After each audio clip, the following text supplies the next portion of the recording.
right. Hello, everyone, and welcome back to the Higher Vibration Podcast. My name is Sarah Beer. I'm your host, and today we are with the wonderful Chase Von Ock. Did I say that right? Yeah. Okay, perfect. And we're going to be diving into all about his personal stories and what's going on with him. hmm And yeah, so how's it going, Chase? It's going. Going, going. Yeah. Oh, life's been good. Yeah. Everyone has ups and downs in life. I've been embracing living my life in such a way that I embrace all aspects of it. So I think social media gives us this idea that we're supposed to be happy and joyful and live this perfect life all the time. But it's not really like that. The And reality. yeah, and if you try to exclude instead of feeling those emotions like anger and pain and joy and happiness and frustration and like I've embraced the full spectrum and instead of trying to if I get angry, instead of trying to figure out how to not be angry anymore, I try to really get into the anger, Yeah. feel for why I'm angry and allow that emotion to get strong and feel it. And then it's done and I can move on and oh, now I'm happy. Instead of like bottling all this stuff up and not experiencing it even though it's there. So I feel a lot better in my life since I started doing that, and a lot. And we'll talk about this more, I'm sure. But that was a really important concept for me to learn. Is in our society, it's like, hey, how you doing? Oh, I'm good. How are you? Well, is everybody really good all the time? No. No. It'd probably be a lot healthier if we were all more open about it. Yeah, I feel like the argument sometimes is like, fake it till you make it. So some people feel like, oh, well, if I say I'm good, then I'm going to trick myself into feeling good. And it's like a healthy balance, kind of, where you're like, okay, I can give myself more credit to feel this way, or I can be like honest and like, actually, not good. And then some people are like, okay, they just turn away and they walk away from you. And they're like, I don't have space for this. And that's okay too. Yeah, but do you want to associate and surround yourself with people who live in delusional optimism? No.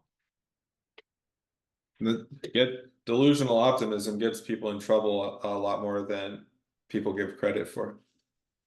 Yeah, that's like the love and light community. They're like, we're just gonna love and light it away and it'll be fine. It's like, there's one thing to be positive and optimistic, and there's another thing to be delusional about it and not face reality.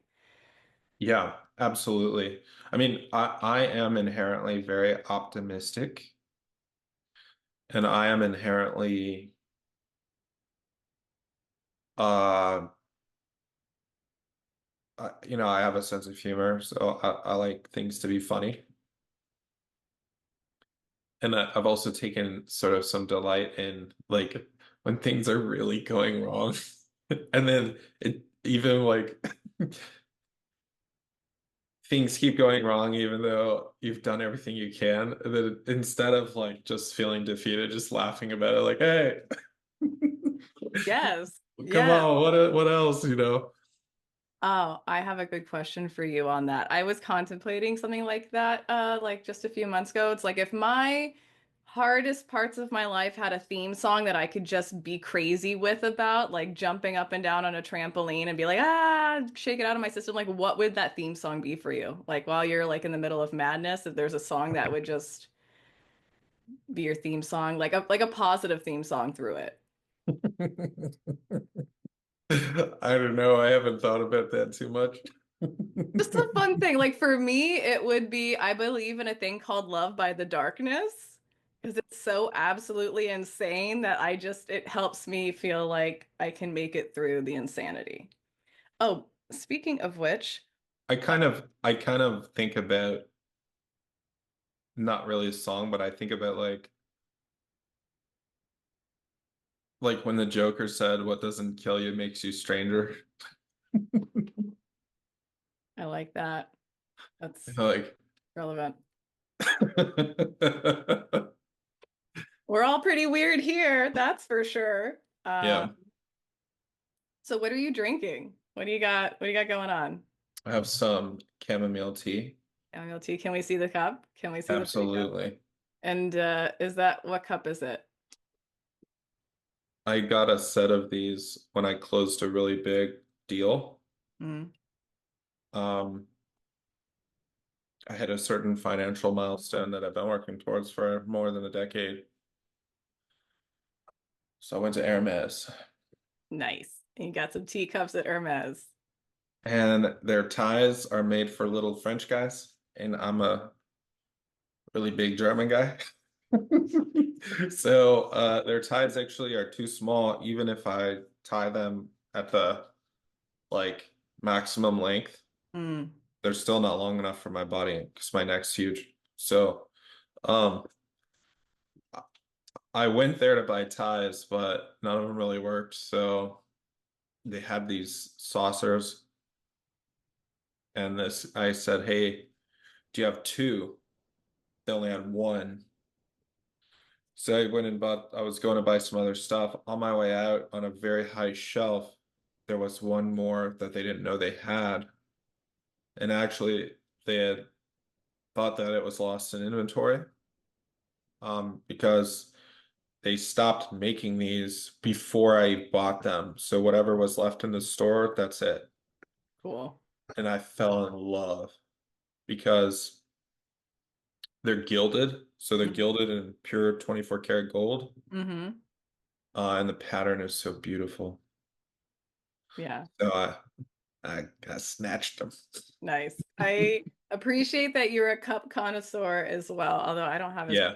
cup. This is a cup that I could sit on like a heated surface and it keeps it hot for me. It's just coffee. Um, Uh-huh. so that's my special cup of the day. Nice. But those are very nice. I go to thrift stores and I get like these like ancient 100-year-old teacups. There's probably lead in them I've been thinking about recently. I'm like, that's probably not good for me because they didn't know about lead back then. I'm like, maybe I should test these. Definitely not good for you.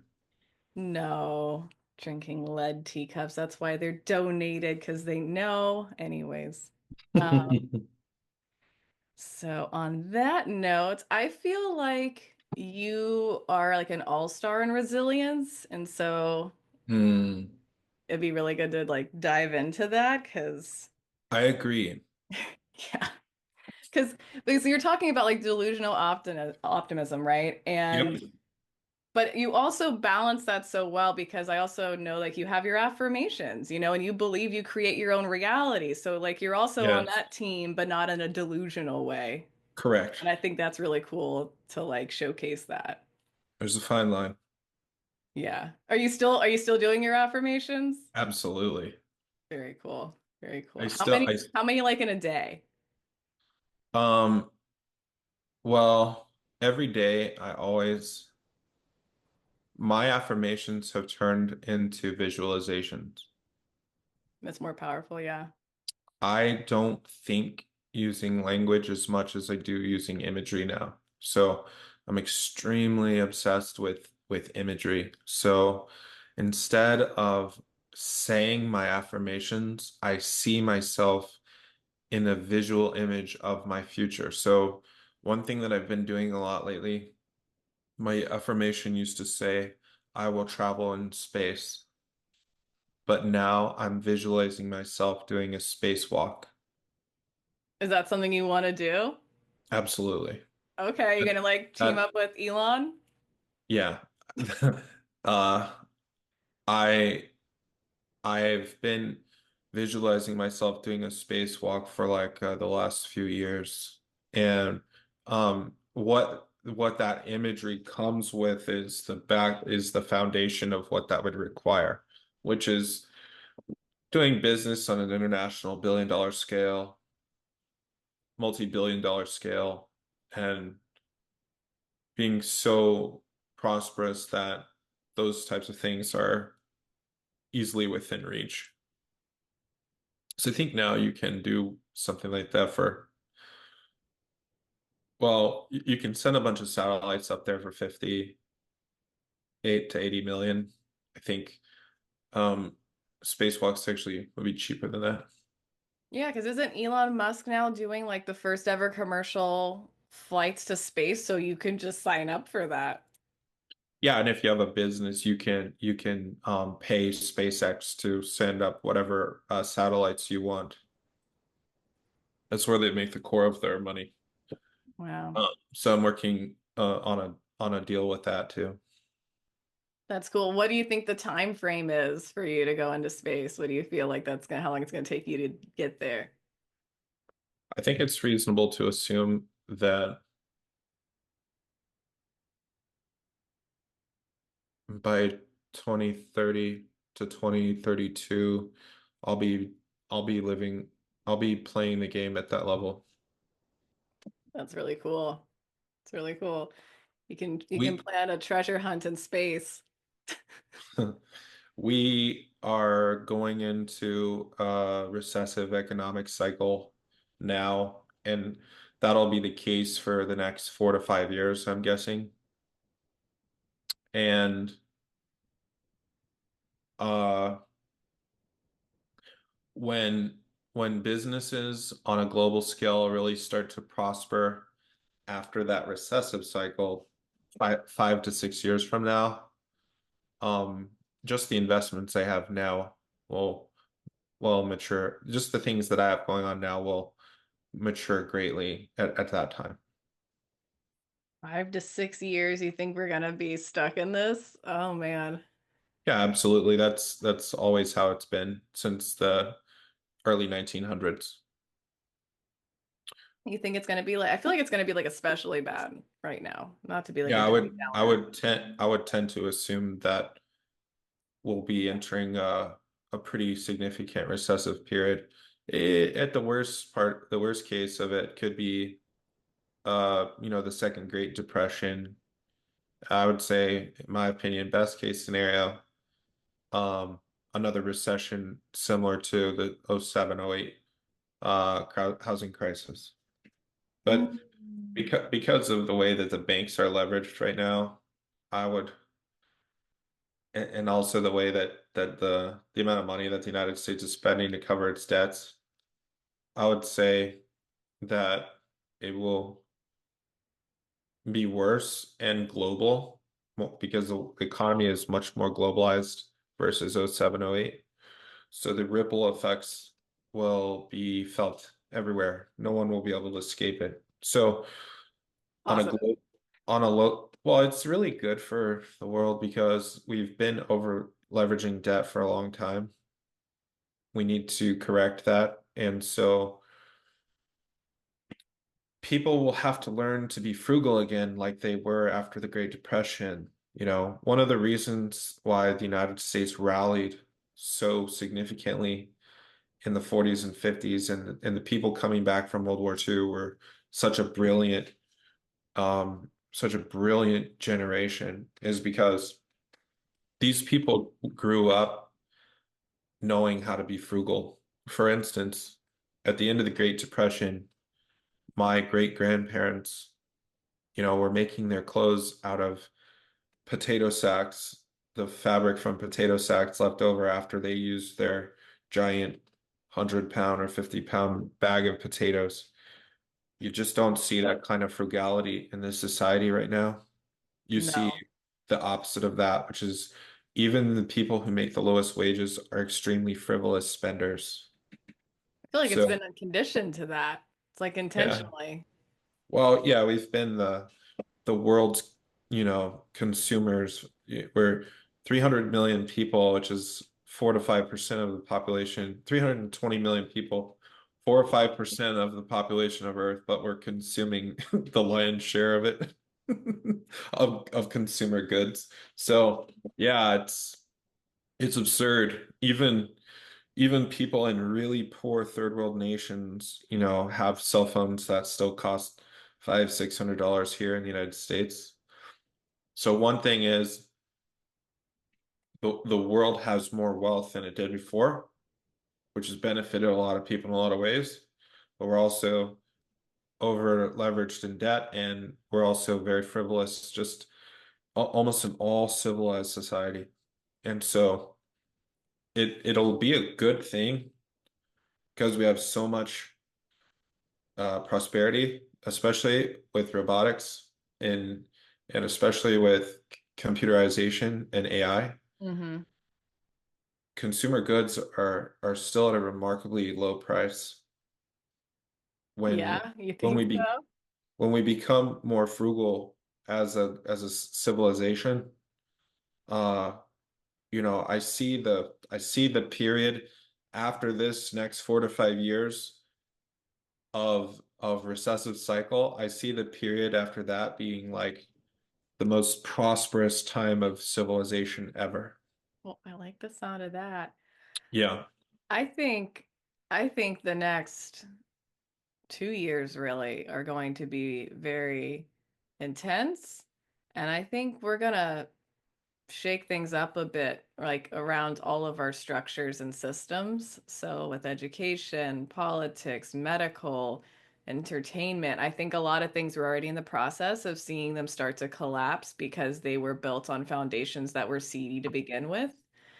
So I'd like to believe that amidst this chaos that's happening over the next few years, that like this very deep internal rebuilding is taking place that's gonna be lending to this prosperity you're talking about because these Yeah. systems don't work anymore. And with them being reconfigured during this time of intensity, we'll call it, I think it's gonna be very interesting how it all evolves.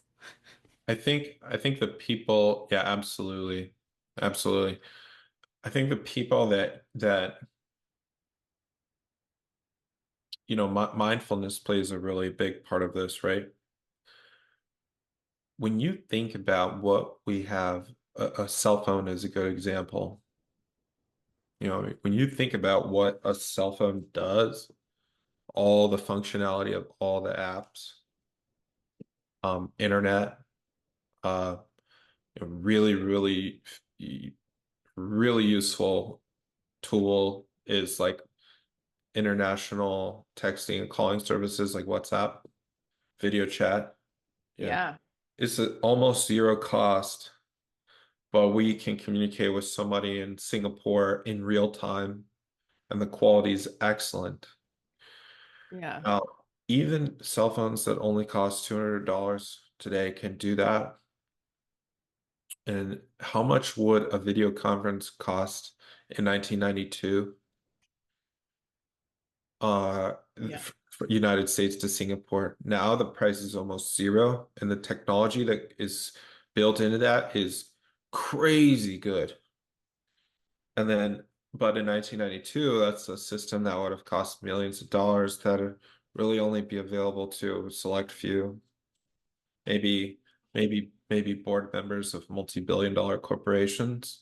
Now the entire world is connected instantly everywhere all the time at once. So, yeah, um, for people that are able to contextualize that and see how much opportunity is in that, and also fully celebrate its utility, and people who are mindful, the opportunities and the um like extraordinary abundance that we have are extremely obvious and useful, and you can leverage that to your utmost advantage. Um yeah. so yeah, there's bad, there's also a lot of extraordinary brilliance. It's almost like while we have this increase, that we also have to increase our mindfulness, our awareness, our appreciation. Like they have to grow side by side, or it becomes incredibly dysfunctional and corrupt. Uh, Absolutely. and so it's kind of like everybody, like with the rise of yoga and mindfulness, it's like now people care about that, but I think it's mostly just because we're all really like stressed the hell out and we're like, how can I solve this? I need to do something to solve this. It's more of the doer mentality, which is like the opposite of actually what mindfulness is. But that's kind of funny because it comes full circle to people who are like, Yeah. I need to be mindful in order to get my life under control. And it's like, actually, that entails you letting go a little bit. So it's good that that's popular now because we need it for what's ahead. Yeah. It's certainly popular to say you are. It is. It is. The actual practice of it, however, not so much for most people. You But know, awareness is like half the battle, right? So, something absolutely, absolutely. Something you said earlier really stuck with me. You're talking about, basically like optimism versus delusional optimism. hmm Um, there's a guy who, I've studied very closely. His name is Ray Dalio. He owns one of the, or if not the most successful um, monetary funds in the world. hmm No, he doesn't do stuff for personal people. He does things for like conglomerated money, so pensions, IRAs, stuff like that. And he's failed greatly. And he's influenced me a lot because he's talking about dialing down to like really hard truth and living your life from that point. And he's got a lot of really interesting audiobooks and YouTube videos, and also he's done some master classes now. This is one of the most successful people in the entire world. Um, and that's been hugely influential to me. Like our ego can get in the way of us seeing our truths for what they really are. So how do you We, find the hard truth? well, you have to be willing to accept that you're not flawless. You have to be willing to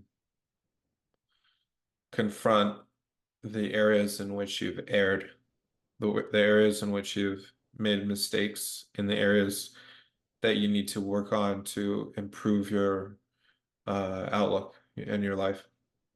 hmm And it's humbling, but and we have social media to thank us for the opposite of that, where, you know, everyone wants to believe that they're special. And it's hard for some people to accept that they're not. And I had to accept the areas in which I both was and was not. When I started doing that, I started making great strides in my life. Interesting.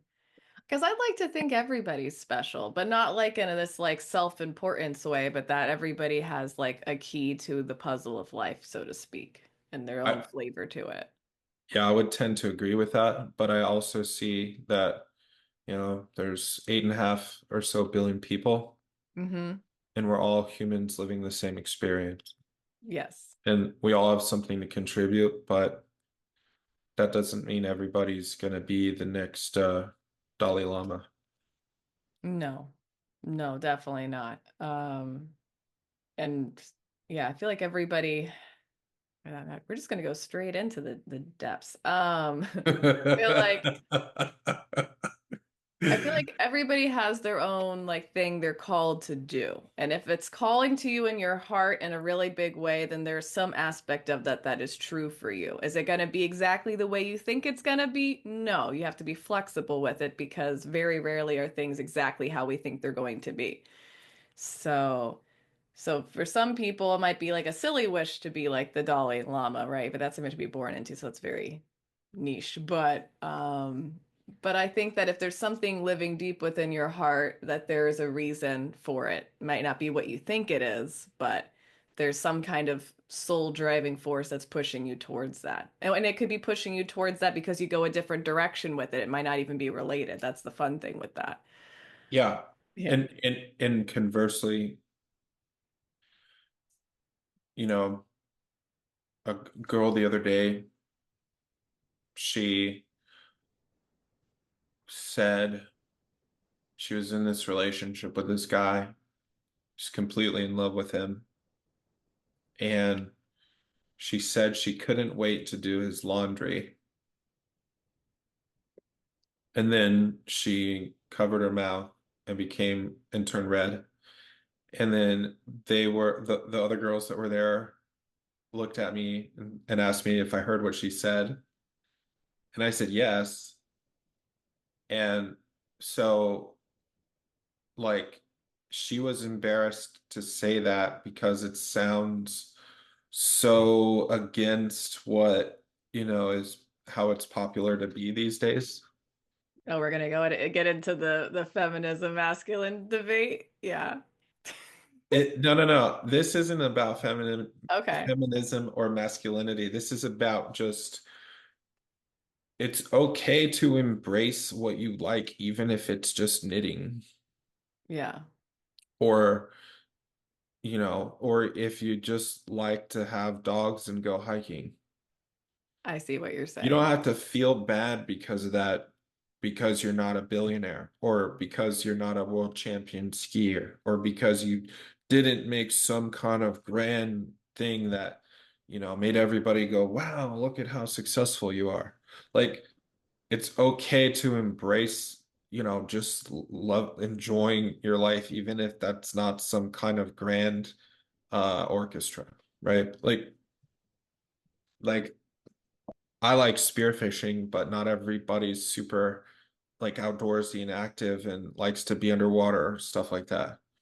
If you like to just drink tea and watch a cozy movie and that's your idea of a wonderful life, then don't feel bad about that. Yeah, it's the I little things. I see people, and I've certainly felt this in myself, beating myself up for things that I have not yet achieved. So, like Sadhguru said, one of the biggest you know, sicknesses we have is everyone believing that they're special. It sounds weird when you think about it, but if you really think about it, it's really true. I mean, it's okay that you're not an astronaut or that you're not best soccer player in the world or whatever it is for you. Um, but at the same time, whatever you want to do is completely available to you. And that's where the root, lying in truth for me, as opposed like visualizing this and that. Well, yeah, you can visualize, you can have goals, but if you don't do the things that get to that and have a clear and concise vision and plan, then they're not going to happen. That's an absolute. So, I take a lot of solace in figuring out what is exactly that I have to do and figuring out what the next steps are, prioritizing those steps. And Hmm. if I'm not taking those steps, then I have no one to blame but myself.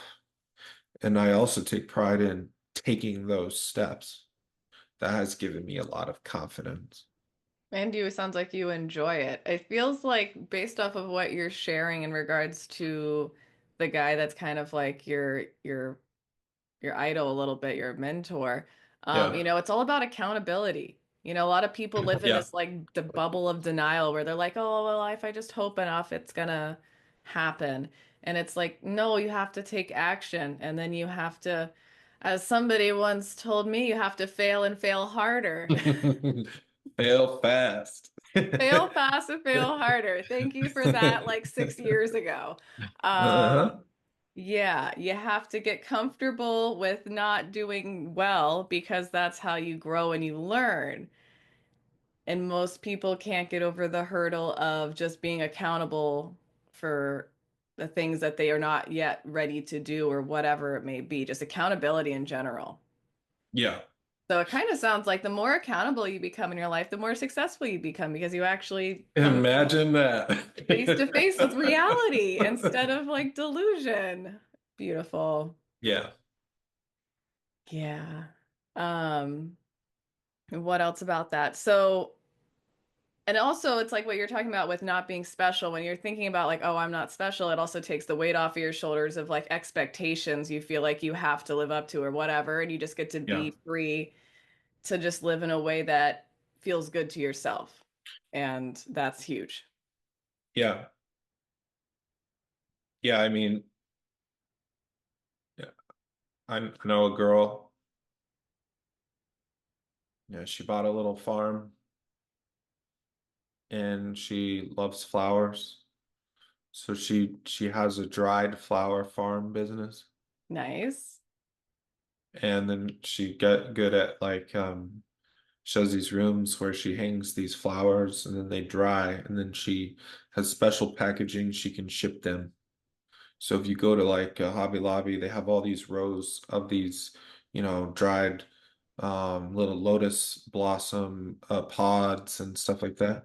She makes those types of products Cool. and she loves doing that. And look, you know, it's not a business that's gonna make her internationally famous or get 6 million Instagram followers or anything like that, but it brings her great joy and happiness. And I hope that everyone is able to experience that at some point in their life. Yeah, for sure. I feel like a super important thing is to break down like for people who are like, oh, I want to be famous or oh, I want this or I want that. You have to like break that down. Why do you want that? What is the core of why that is attractive to you? Is it just because you want recognition? Is it because you want to feel special? Like, why do you want this? Why does that matter to you? What is the core belief here that is like driving you towards that? And is that actually the solution to that? Or is there just something within you that you need to heal so you can do what you really Right. love? Like seeming relevant and important to others. Yeah. And then it's like, what's at the core of that? Like, why do you need that? What part of you is not feeling that right now and needs that to be fulfilled in these other forms? You know, I think that's huge in today's day and age with social media. It's like, yeah, exposure is good, especially if you own your own business, but it's like, unless you really love what you're doing, it's like you have to love what you're doing, and the money's like almost secondary. Like, yeah, you build the systems for the money, but you love what you're doing. I don't know. Maybe that's not necessarily true for the path you're on because you're doing like more logistic based things. So, like, do you love that though? Like, is that exciting for you? Because, yeah, in the finance world, like, we should probably talk about what you do Yeah. and why you love what you do.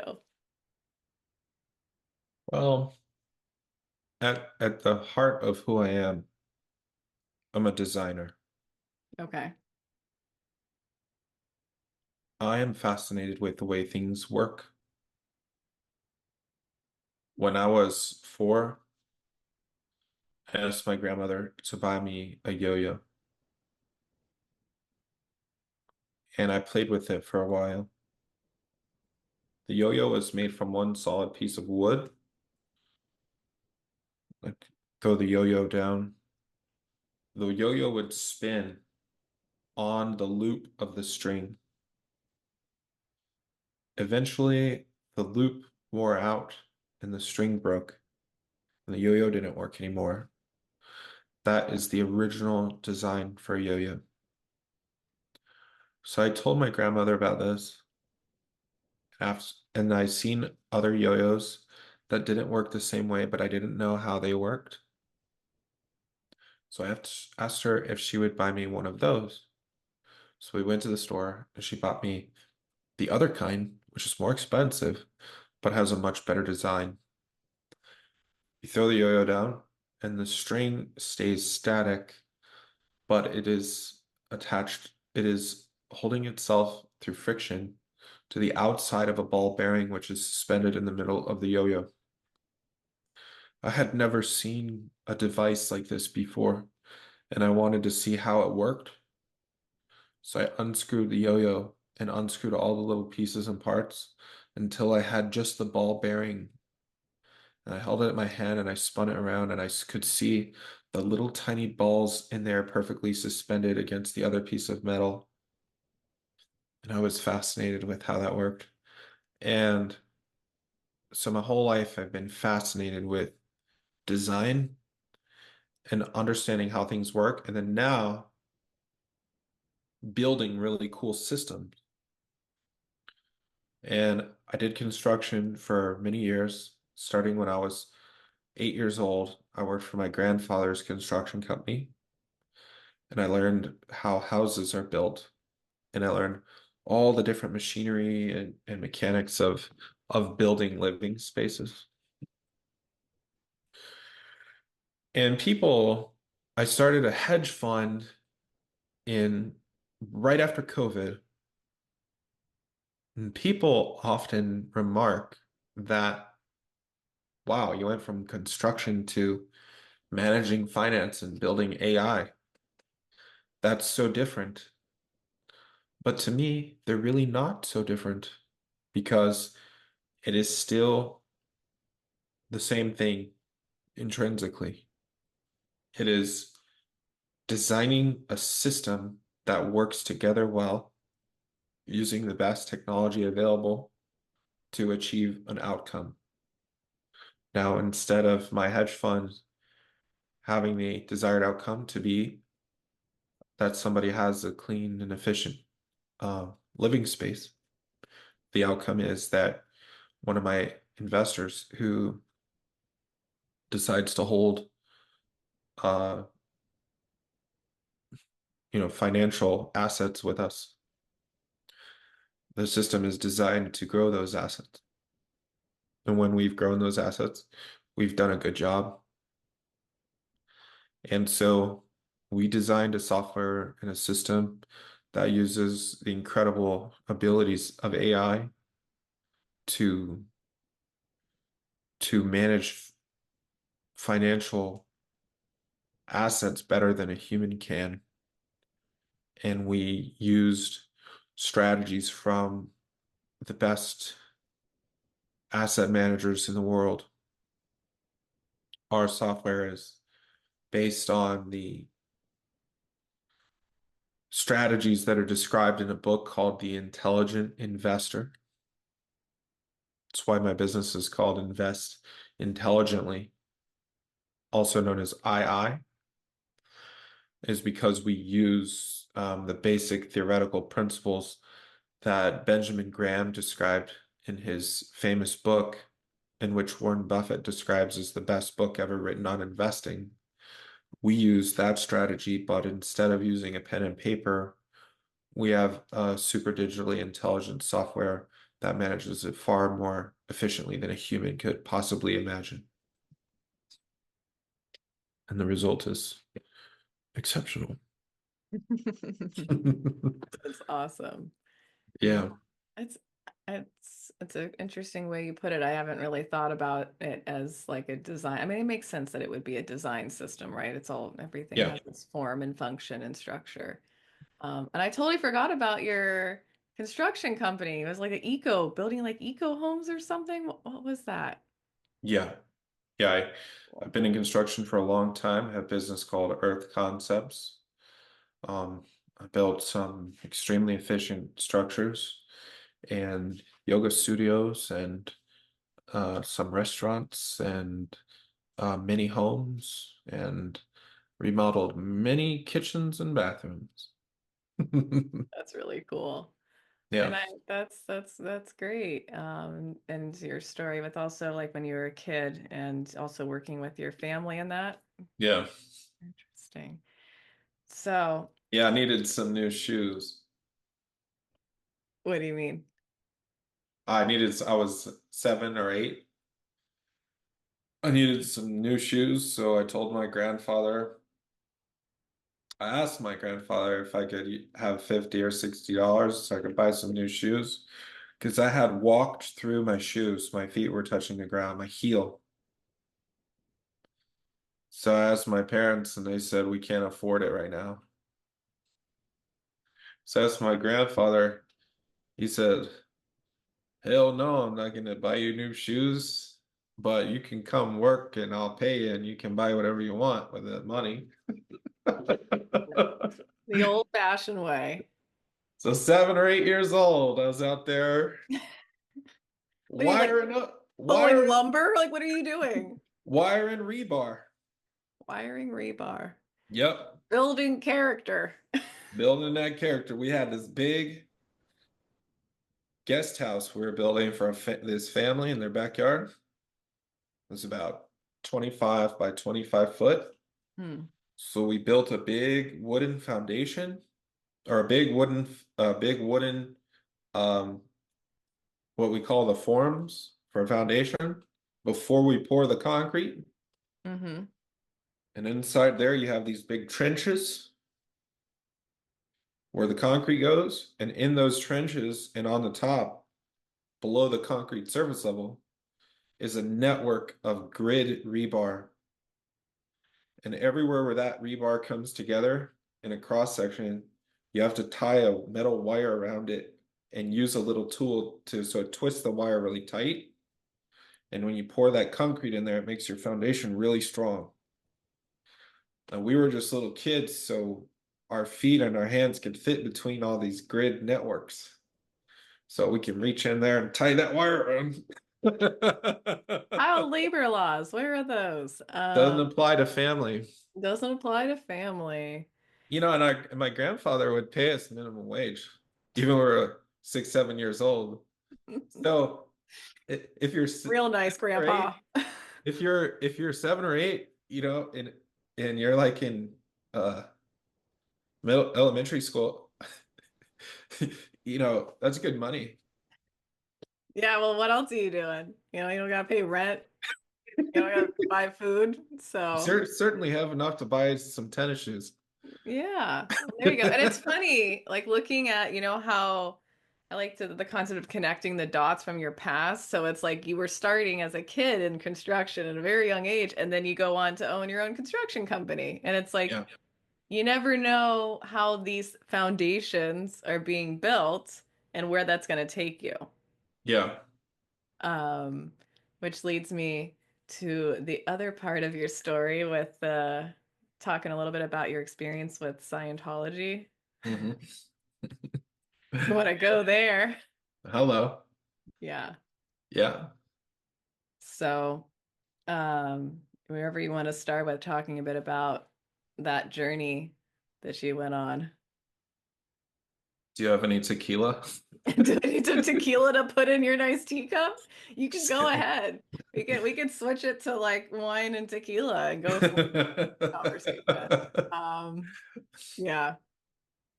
Yeah, I was raised a Scientologist, um, which I don't recommend.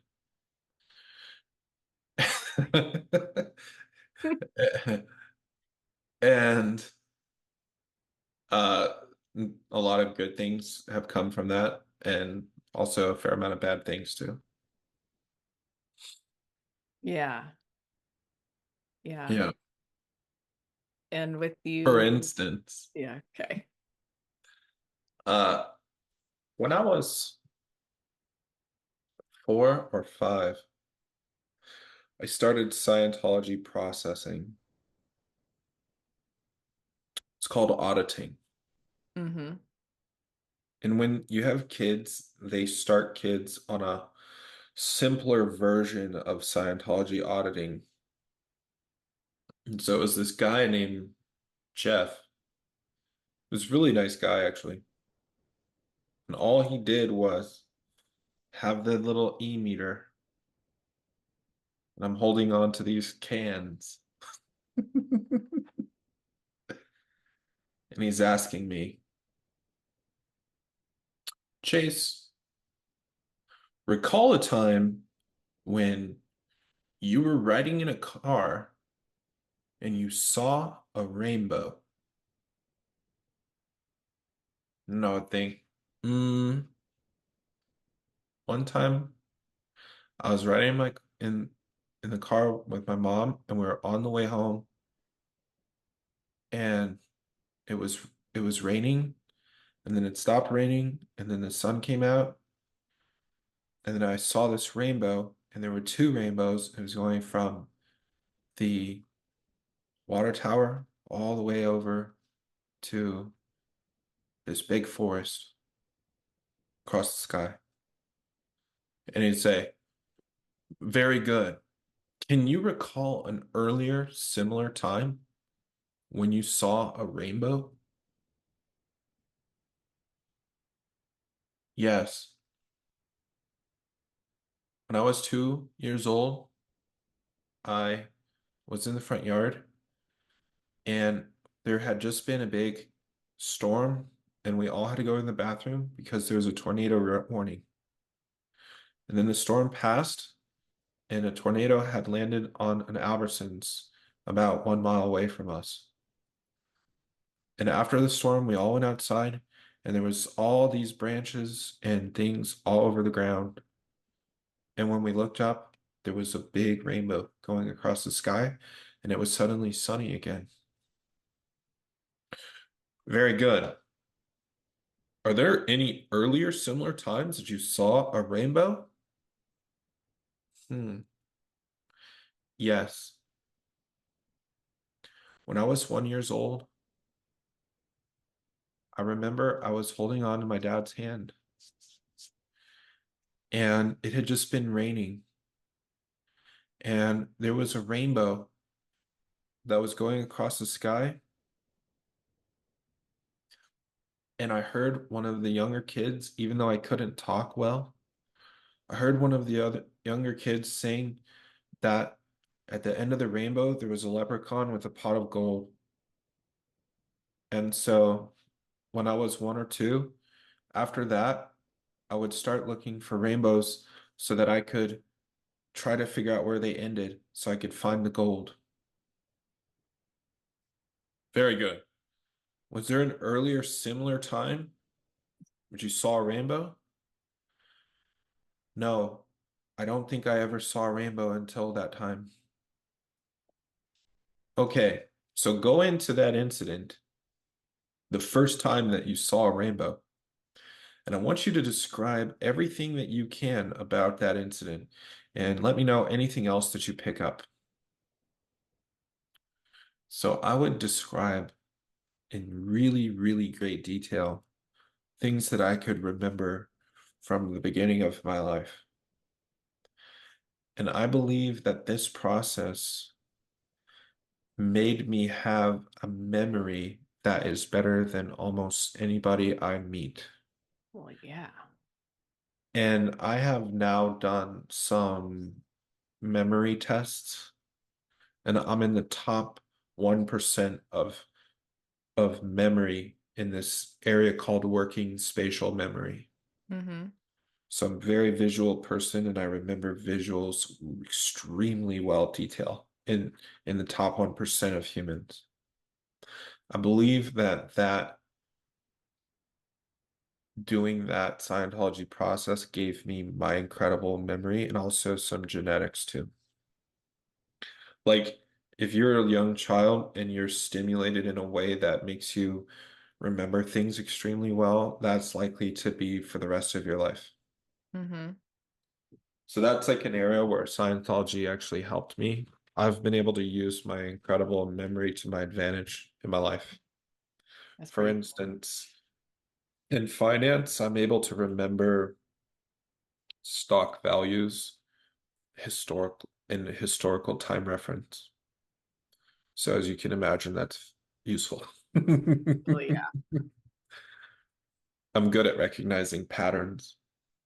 You have your own mental AI in your own head. It's not, it's just intelligence. It's not artificial. There you go. Yeah. Yeah. Yeah. Of course, there's been some not so good things too. Yeah. So if you want, you can talk about certain things that were maybe difficult, but you know that they were part of your backstory and who you are today. Like, while you don't appreciate maybe what it was, but it, as you say, added character.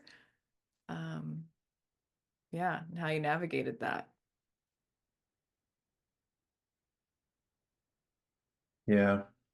What you can say anyway. Well, when I was 17, I joined the Scientology's paramilitary organization called the Sea Org,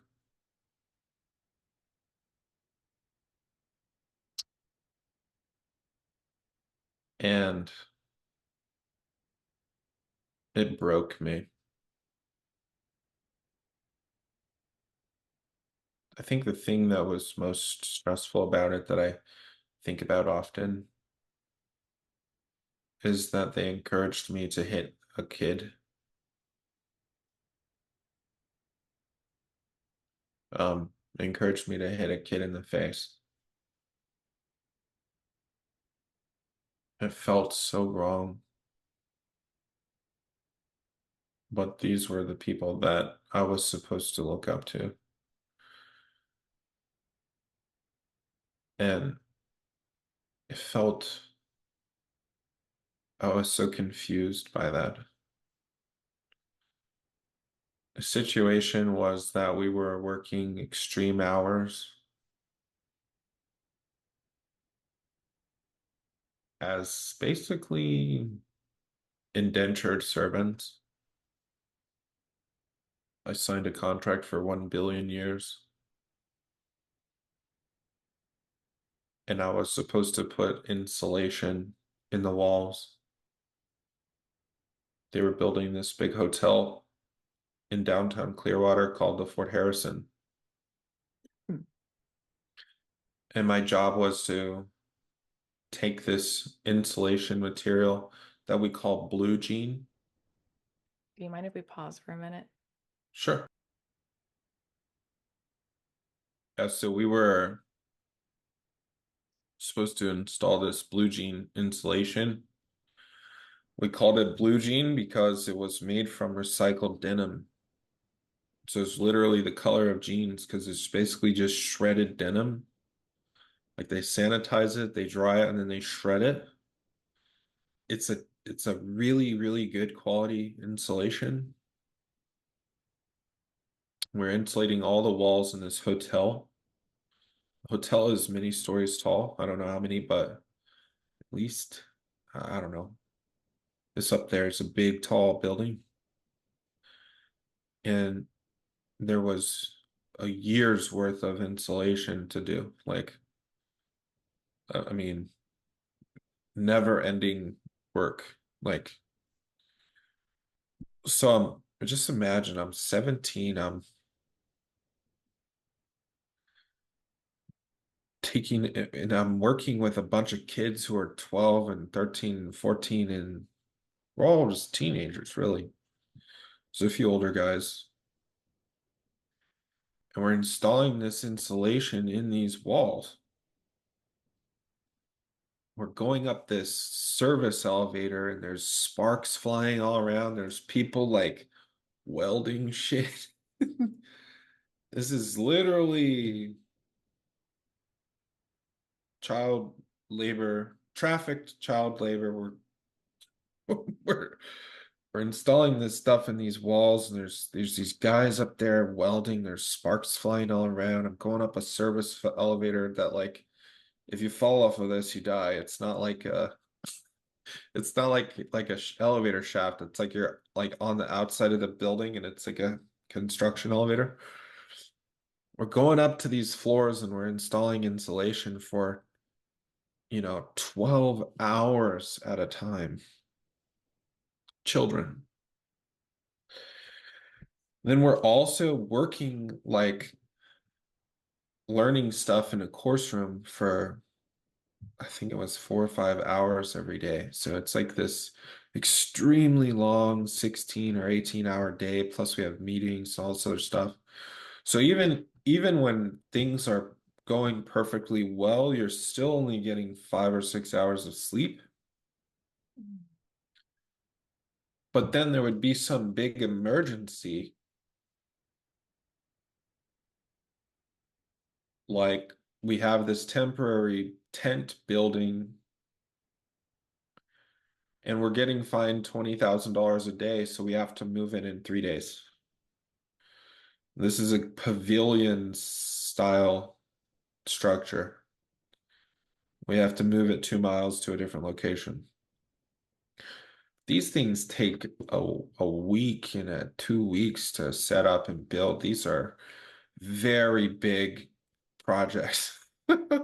A pavilion that holds, maybe 10,000 people or something like that. It's huge. Um, Gigantic. We have, they tell us we have to take it down and build it in 2 days. So we work and go to course 5 or 6 hours and then go to lunch for 20 minutes and then go do this building, but then it's not done yet. So we have to work through the night, no sleep. Still have to show up to the morning meeting. So it's like children who are doing this and other adults too, and literally not allowed to go to sleep. And then we still haven't finished the next day. So they want us to still don't go to sleep. Yeah, that's not good. No. And then and then I've never done well without sleeping well. And I was going through like a growth spurt at the time, so my body really needed to sleep. Uh so then we finally finished that thing and I get back to our dorm thing and it's like 11:30 at night and these children who were like maybe 10 and 12 and 13 are sitting at this little table and I'm trying to sleep, but they're in there laughing and eating snacks and joking around and making a bunch of noise. And the rest of the dorm is trying to sleep. And I couldn't go to sleep, number one, because I had been drinking all these 5-hour energy drinks just to stay awake while we were working. Number two, because these kids were making all this noise. And number three, my immune system was like starting to get messed up because I hadn't slept for 2 days and I'm all wired up and I'm sort of in a semi-delusional state. And I'm like having a hard time falling asleep. I'm too stressed out and I'm like, you know, so I'm like, I show up the next day. I finally fall asleep. I get my maybe 4 or 5 hours of sleep, but I'm still like so exhausted. I need to go back and I need to go sleep and I need to just sleep for like a day. And I tell this to the guy who's in charge. But I can't stay awake. I've only slept 4 hours in the last 3 days. I need to go back. His response was, "You're not going anywhere." And I'm like, "Look, I don't feel well. I need to go to sleep." And he said, "Well, you need to read this policy." So I'm like, "What are you talking about?" So he gets out this book called the Scientology Ethics book, and he reads a chapter in it called, it's like called non-existence. And it's part of Scientology's like conditions It's like if a new guy were to go into a new like environment where there's a bunch of veterans and they do things a certain way. L. Ron Hubbard says at the first pinprick, they'd give him a black eye. So if I come in tired tomorrow, he better see one of those kids with a black eye. Otherwise, I'm going to be in trouble because they're not following policy by staying up. So he's telling me literally to go punch one of the kids in the face. And that if I'm tired tomorrow, he better at least see that. Otherwise, don't come talk to him. And if I do, I'm going to be in trouble myself. Yeah. Where are Looking, your parents in all of this? Like everybody's just bunking together and the parents aren't involved? no, no, my parents were in Oregon and I was in Florida. Hmm. And like these 12 and 13-year-olds were also in Florida away from their parents. Yeah. Okay, because I'm like, where are the parents in here? Where are the parents in this equation? Okay. Yeah, I don't know how it's legal. I'm pretty sure it's not legal, but Yeah. I don't know how they've gotten away with that sort of thing for as long as they have. The ending to that is very sad. I have been sleep deprived for more than 2 weeks, and they were doing all sorts of things to me. For instance, they gave me permission to sleep in after that I had been awake for almost 2 or 3 days or something, which is very unhealthy. And then they had given me permission to sleep in. Thanks for watching this week's episode. If you enjoyed it, be sure to subscribe so you can be notified when part 2 comes out next Monday. And can't wait to see you then.